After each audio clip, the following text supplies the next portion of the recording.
Golden hour is magical. Photographers and cinematographers know there's just something you can't replicate in the other 23 hours of the day. But why? What makes it so special? How do I capture the magic? How do I maximize that time? Well, today let's talk about everything golden hour.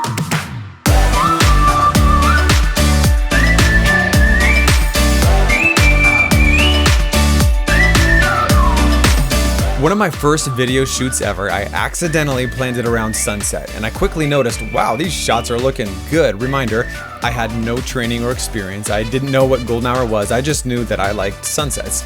So I started planning more shoots around sunset time when possible, and really almost use it as a crutch, like where I got to the point I wouldn't even consider shooting at another time, and that's probably taking it too far, but it's not totally unreasonable. So what I want to do today with all that experience is answer questions I get about those shots and how to capture them and what to look out for. Number one, is golden hour really an hour? I say no. For me, the actual golden time is that final half hour.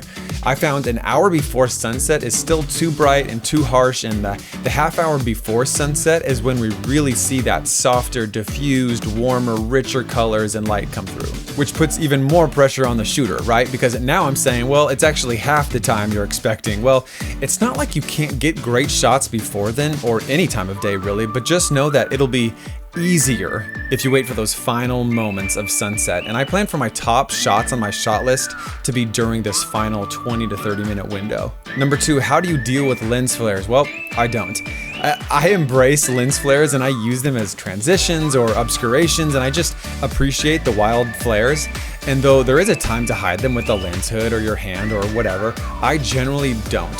To me, it makes it almost feel like real life, like you're there and the sun is in your eyes, and it's just more immersive. Number three, why is golden hour so beautiful? Well, there's a quick answer and there's a more scientific one.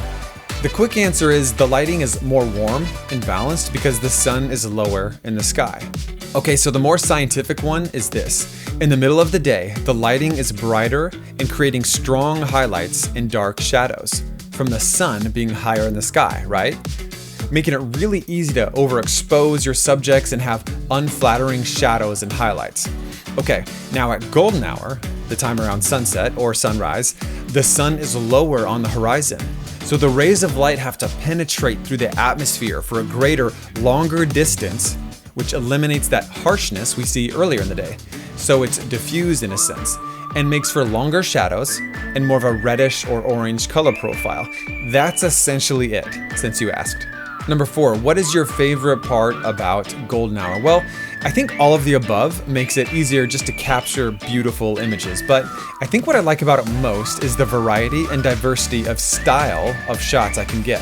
For example, I can have a subject face toward the sun and have a fully exposed, balanced portrait shot, or split their face maybe half and half and have a more dramatic side-lit profile. Or we can turn their back towards the sun and play with the flares and maybe even silhouette them or their entire figure.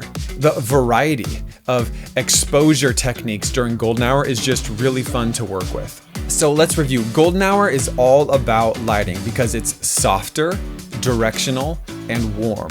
That's what makes it magical. Now, go out there and try for yourself. And remember, all the stock footage you see in this video is available at FILMPAC.com, including the music. See you next time.